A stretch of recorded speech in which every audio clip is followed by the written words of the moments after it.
नमस्कार भाइयों और बहनों, स्वागत है आप सभी का जी स्टार यूट्यूब चैनल पर। तो जानते हैं आज की सबसे बड़ी मुख्य खबर क्या है। देश में कोरोना के बढ़ते मामलों के बीच अब डॉक्टरों और स्वास्थ्य कर्मियों के भी वायरस की चपेट में आने की खबरें आ रही हैं। पिछले दिनों दिल्ली के 2 बड़े अस्पतालों के बहुत से स्वास्थ्य कर्मियों को क्वारंटाइन किया गया था। इस कड़ी में अब दिल्ली का बाबू जगजीवन राम अस्पताल भी जुड़ गया है, जहां स्टाफ और डॉक्टरों के 7 नए मामले सामने आए हैं। उन्हें मिलाकर अब तक अस्पताल में कुल 14 स्वास्थ्य कर्मी कोरोना की चपेट में आए हैं। इसके साथ ही नॉर्थ दिल्ली नगर निगम के 39 कर्मचारियों में भी कोरोना की पुष्टि हुई है, जिनमें से ज्यादातर सफाई कर्मी हैं। इन सब के बीच दिल्ली से एक अच्छी खबर ये आई है कि दिल्ली में प्लाज्मा थेरेपी का ट्रायल कारगर साबित हुआ है। प्रधानमंत्री मोदी ने शुक्रवार को पंचायती राज दिवस पर वीडियो कॉन्फ्रेंस के जरिए सरपंचों से बात की। पीएम मोदी ने इस दौरान कहा कि कोरोना वायरस ने पूरी दुनिया को बदल दिया है। इस वायरस से हमारे सामने कई रुकावटें आ रही हैं, परेशानी हो रही है, लेकिन कोरोना ने हमें सबक भी दिया है। देश को बचाने का और देश को आगे बढ़ाने का काम भी निरंतर जारी है। इस वक्त देश भर के लाखों सरपंच टेक्नोलॉजी से जुड़े हुए हैं। आज सरकार द्वारा महत्वपूर्ण प्रोजेक्ट शुरू किए गए हैं। एक है ई ग्राम स्वराज और दूसरे की विशेषता है कि इसके द्वारा हर ग्रामीण के लिए योजना की शुरुआत होगी। पीएम मोदी ने कहा कि इस महामारी ने हमें सिखाया कि हमें आत्मनिर्भर होना ही पड़ेगा और हम बाहर के देशों पर निर्भर ना रहें। पीएम मोदी ने कहा, आप सभी ने दुनिया को बहुत सरल शब्दों में मंत्र दिया है, 2 गज दूरी का।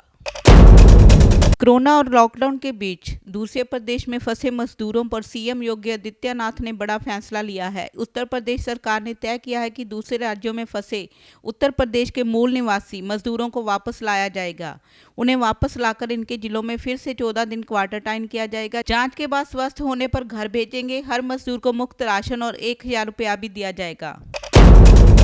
कोरोना वायरस का प्रकोप जारी है। इस बीच देश में कोरोना से निपटने के लिए लॉकडाउन लागू है, जिसके कारण दिल्ली मेट्रो भी नहीं चल रही है, लेकिन डीएमआरसी ने काम करना बंद नहीं किया है। डीएमआरसी उन लोगों तक मदद पहुंचाने से जुटा हुआ है जो कोरोना जैसी महामारी का मुकाबला करने में जुटे हैं। इतना ही नहीं, डीएमआरसी ने जरूरतमंद लोगों को सहायता प्रदान करने के लिए निगमबोध घाट, बंगला साहिब और यमुना बैंक जैसे क्षेत्रों में भोजन वितरण करने का अभियान चलाया। दिल्ली मेट्रो ने कहा कि आने वाले दिनों में वह इस तरह के और भी अभियान चलाएगा। देश को इस समय कोरोना के खिलाफ लड़ने के लिए देशवासियों का भरपूर साथ चाहिए। ये सहयोग जनता लॉकडाउन का पालन करके ही कर सकती है, लेकिन घरों में रहने के कारण लोगों की नौकरी पर और इनकम पर सीधा असर पड़ रहा है। कोरोना महामारी के कारण लगे लॉकडाउन के दौरान पैसे संबंधित आ रही मुश्किलों को ध्यान में रखते हुए इनकम टैक्स डिपार्टमेंट ने पिछले दिनों स्टार्टअप कंपनी और टैक्स पेयर को मिलाकर कुल 1.5 लाख लोगों को ईमेल भेजकर बकाया टैक्स रिमांड के बारे में जानकारी मांगी है। पीएम मोदी ने शुक्रवार को राष्ट्रीय पंचायती राज दिवस के अवसर पर पंजाब की सबसे छोटी आयु की महिला सरपंच पल्लवी ठाकुर के साथ वीडियो कॉन्फ्रेंस से बातचीत की।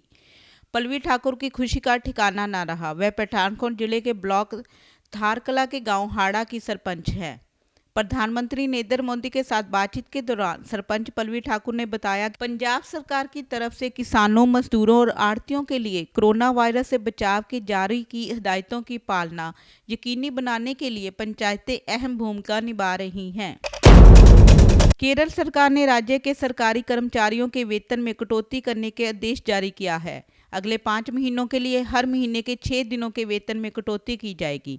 सूत्रों के अनुसार देश में ये स्पष्ट किया गया है कि ये नियम उन कर्मचारियों पर लागू होगा जो प्रति माह 20,000 रुपये से अधिक कमाते हैं। इससे कम कमाने वालों के वेतन में कोई कटौती नहीं की जाएगी। हालांकि ये आदेश उन लोगों के लिए लागू नहीं है जिन्होंने पहले मुख्यमंत्री राहत कोष में अपनी 1 महीने का वेतन राशि दे दी है। 3 मई को लॉकडाउन का दूसरा फेज खत्म हो रहा है और ज्यों-ज्यों लॉकडाउन खत्म होने के नजदीक आ रहे हैं, वैसे वैसे लोगों की धड़कनें बढ़ती जा रही हैं। लोगों के मन में बस यही आ रहा है कि क्या पुराने दिन फिर से लौट आएंगे। सबसे बड़ा सवाल ये है कि क्या बसें, हवाई जहाज, ट्रेन सर्विस शुरू की जाएगी। लेकिन सूत्रों की रिपोर्ट की माने तो रेलवे लॉकडाउन के बाद सर्विस शुरू करने के खास फार्मूले पर विचार कर रही है। इन ट्रेनों को जोन में चलाने की योजना पर विचार किया जा रहा है, लेकिन कुछ शर्तों के साथ। ट्रेन के बीच में सिर्फ अपर और लोअर बर्थ होगा, मिडल बर्थ को हटा दिया जाएगा, यात्रियों की संख्या को सीमित रखा जाएगा। इन स्पेशल ट्रेनों में सिर्फ वही लोग सफर कर सकेंगे जिनका टिकट कन्फर्म होगा। इन ट्रेनों में सोशल डिस्टेंसिंग का पूरा ख्याल रखा जाएगा। गर्मियों की शुरुआत मार्च से हो जाती है और शुरुआत होती है आम के फलों के बाजार में आने की। अप्रैल का महीना खत्म होते होते आम की फसल का अनुमान हो जाता है कि इस बार कितनी फसल होगी। 25 अप्रैल आ गया है लेकिन अभी भी बाजार में आम लगभग गायब ही दिखाई दे रहे हैं। आम के व्यापारियों और किसानों ने बताया है कि इस बार कोरोना वायरस की वजह से आम की फसल को भारी नुकसान होने की आशंका जताई जा रही है। अगर हम दक्षिण भारत की बात करें तो इस बार वहां पर आम का सीजन खत्म होने को है, लेकिन अभी भी बाजार में दक्षिण भारत के आमों की खेप नहीं पहुंची।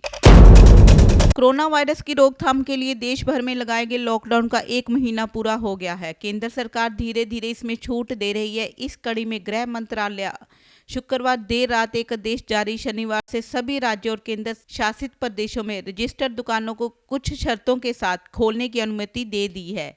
ये छूट सिर्फ उन्हीं दुकानों को मिलेगी नगर निगमों और नगर पालिकाओं की सीमा में नहीं आती। शहर में शॉपिंग मॉल्स और कॉम्प्लेक्स अभी नहीं खुलेंगे। गृह मंत्रालय ने अपने देश में कुछ शर्तें भी जोड़ी हैं। इसके मुताबिक सभी दुकानें संबंधित राज्य केंद्र शासित प्रदेशों के स्थापना के तहत रजिस्टर होनी चाहिए। इन दुकानों में 50% स्टाफ को ही काम करने की छूट होगी।